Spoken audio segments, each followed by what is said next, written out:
Thanks, everyone. So I'm Tracy Clarke. I'm the Deputy Director for Governance and Assurance at the CEC, and thanks to Vanessa for asking me to talk today. So what we're going to do now is I'm going to tell you a bit about the Diagnostic Error program that we are running at the CEC, and then Anne is going to come and talk to you about how they're applying some of that at Hornsby Hospital. So I'm going to start off with just a bit of a story.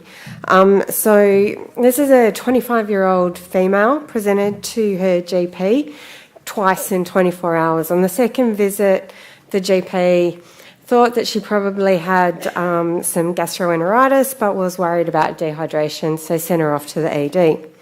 She presented to the ED that morning, it was a weekday morning, with a letter explaining the GP's findings.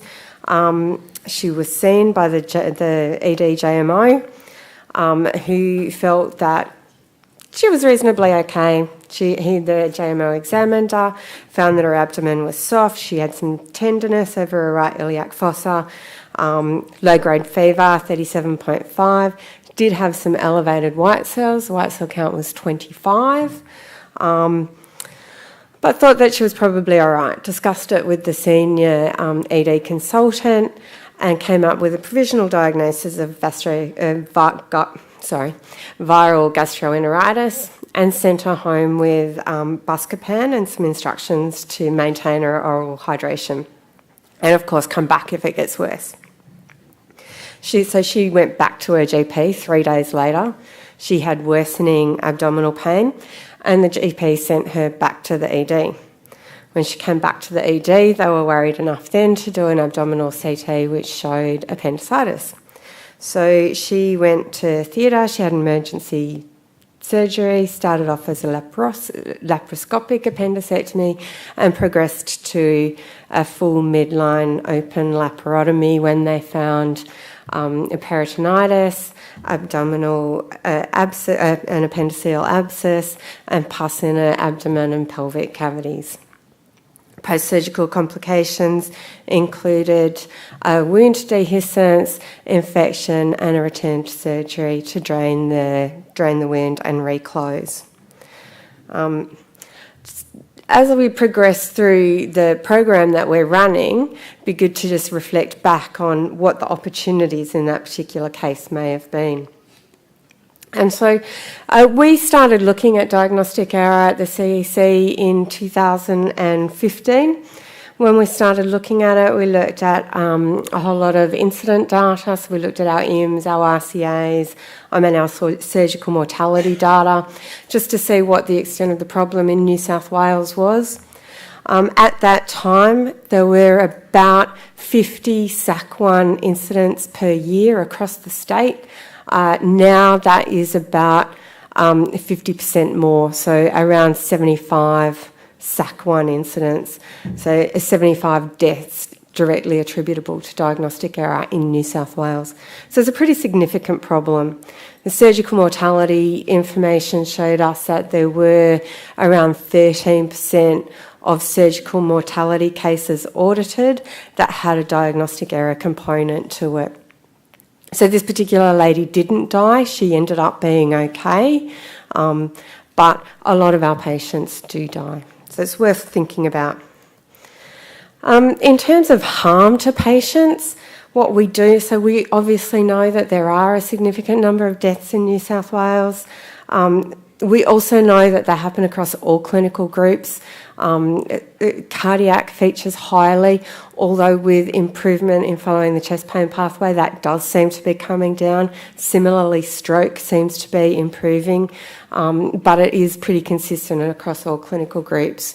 In terms of services, emergency departments feature highly, but I think that's the nature of the work that you do more than anything else. What we don't know is what is the other harm that we're causing to patients. And so we look back at this particular patient, the long-term sequelae that she suffered as a result of her delayed diagnosis was a chronic pelvic inflammatory disease. It's involving the fallopian tubes and her ovaries.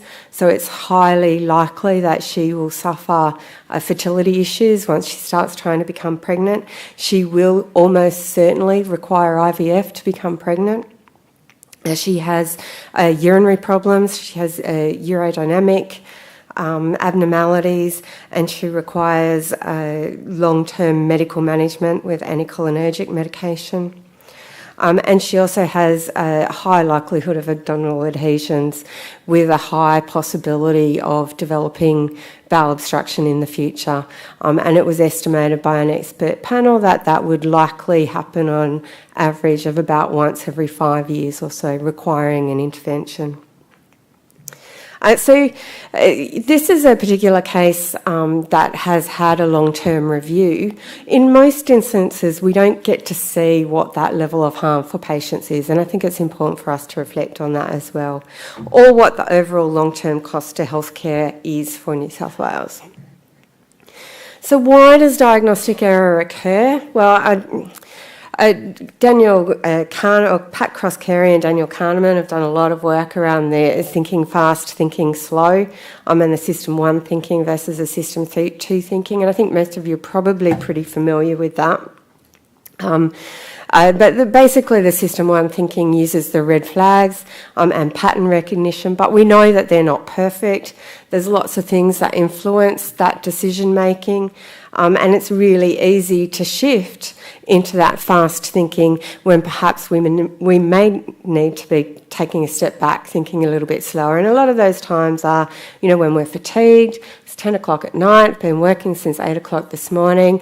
I've had so many cases through the door, I just can't think anymore. I'm hungry, I haven't eaten since lunchtime, and I just want to go and sit down and eat, so I'm going to get through this case really quickly and go and have my dinner.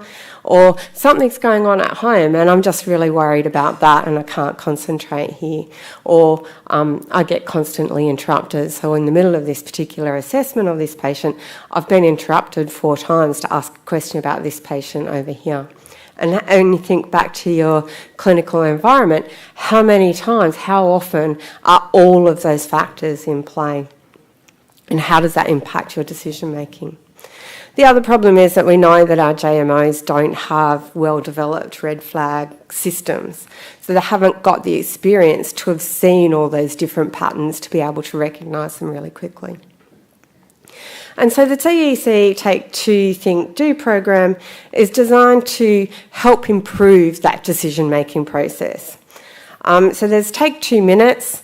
And this is a really busy slide, but I'm going to go break it down and go through it bit by bit. So the Take 2 minutes is just a really quick reflection.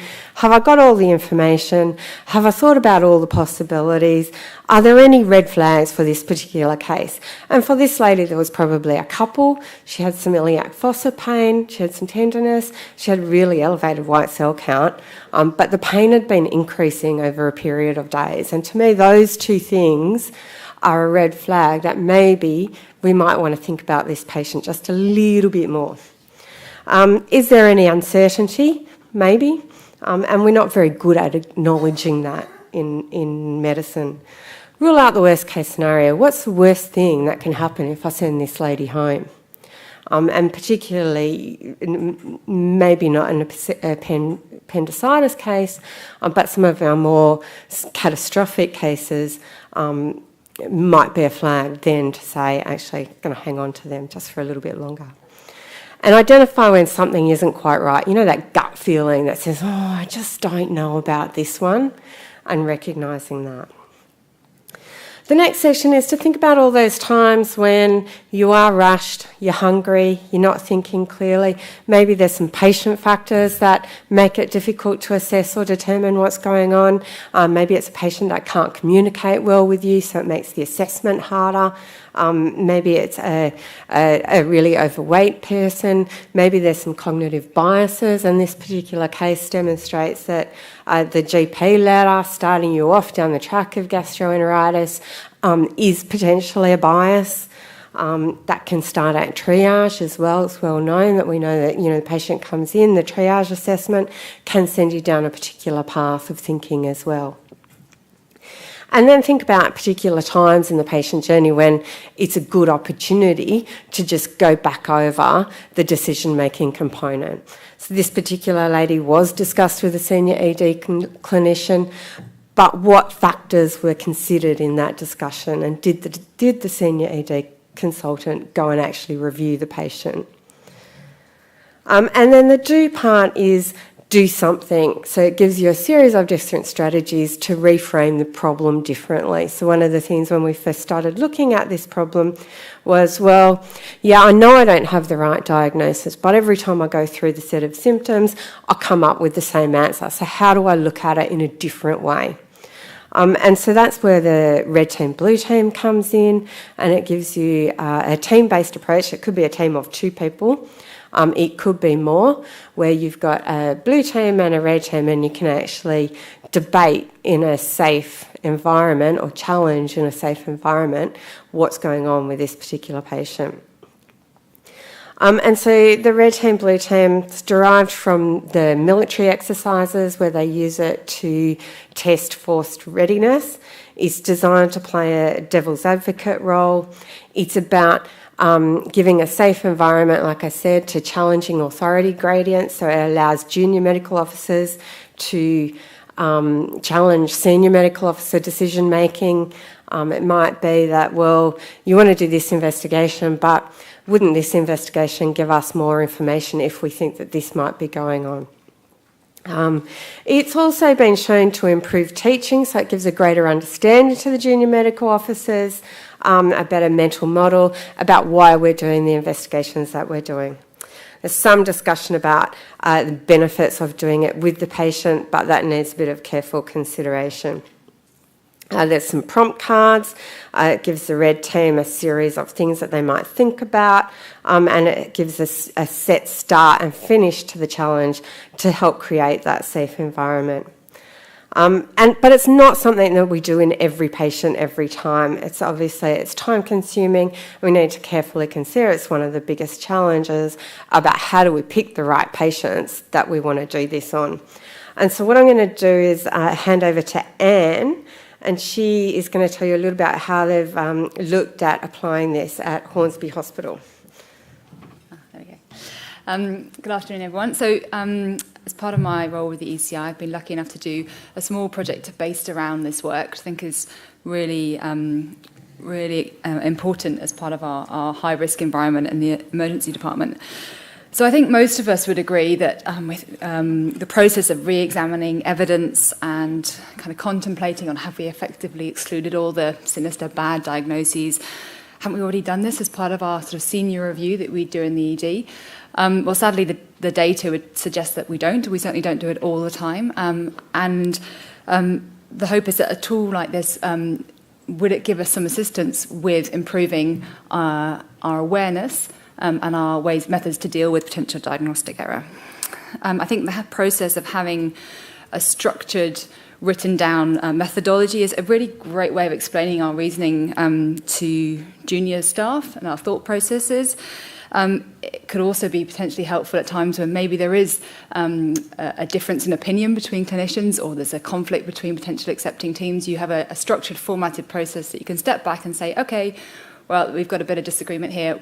Instead of kind of having an accusatory nature to it, which conversations can sometimes descend into, we've got a really safe structure that we can follow on a kind of checklist card. The challenges with this in the ED, I think, is our measurable outcomes, and how it changes its practice is really hard to measure. The outcome used in the original tool that the CEC designed was whether using the red team model would have changed the care for the patient or changed the disposition for the patient. But in the ED, I think firstly, we don't necessarily come up with a definite diagnosis. We don't say, you definitely have this. We might just say, you don't have X, Y, and Z. So you go home with your chest pain, but it's a non-sinister chest pain, and that's appropriate sometimes. And I think the second kind of point about measuring outcomes is that gleaning information from the notes retrospectively is really hard, because we don't necessarily document all of our cognitive decisions. It's not X, Y, and Z. Whether we should do that or not is a different matter, but I think we don't. And we may not specifically say, like, the normal model of care, or after the red team model of care has been implemented, how that changed our decisions. So measuring its impact is really hard. However, I have been lucky enough to be allowed to trial a small use of this tool in Hornsby Emergency to try and get some qualitative data, really, from a bit of a descriptive study to see, is this useful? Can we use it? When can we use it? Who can we use it on? So I want to use it, the feasibility of this tool in the busy ED environment. It's not on the ward where we've got plenty of time and we can come along after the ward round. It's in a kind of a real-time scenario. And I think some of the questions that I have I'm hoping to address in my study are how to adapt this model, how to use it most appropriately. And I think some of the things I'd like to address are which patients might benefit from this model of care. Like, is it the undifferentiated, really complex patient who hasn't got a clue what's going on? Are they the Cat3 abdominal pains? We know they're high risk. Is it the elderly patient who's going home? Are there specific triggers that we might say, okay, these patients we know are high risk, or we know that we struggle with these? And that will probably vary from department to department. Each case mix based upon the population might be slightly different. So again, this could be a way that you could tailor this tool to your department. Is there a specific time that it's maybe usefully implemented? Like, do you do a handover? Do you do it last thing at night? Do you just use it as part of a kind of decision pathway? So you've got a conflict between admitting teams saying, it's not my problem, it's not my problem. You say, okay, fine, well, could we maybe do this as a kind of strategy? You build it into that pathway. What works best in terms of patient involvement, as Tracy mentioned, so that the original tool, again, involved the patient. You sort of did the process at the bedside. And while sometimes that might be really helpful, we know that maybe going through every potential cause of headache in the really highly anxious patient is maybe not that helpful for them. So I think there's a bit of kind of clinical acumen to be fed into it. But I think primarily it's just such a fantastic teaching tool for juniors. The main kind of outcomes or data that I'm looking at are sort of qualitative feedback from staff and patients to see how's it going to work, do they like it, is it useful, is it helpful, and how can we best trial it in a live environment. But I think that the bigger kind of picture of all this work is the wider implications that this type of model might have upon our care. I think I'd really hope that it might be a way to or a method for us to assist us with how we think about diagnostic error, with how we think about the really complex process of decision makings in a busy, stressful environment, and maybe help us sort of become more reflective practitioners. Ultimately, the end goal is going to be trying to improve outcomes and care for our patients, and by changing the way we practice and building some kind of reflective structures into our everyday work is surely only going to improve that chance of happening. We shall see. Thanks very much, Jenny.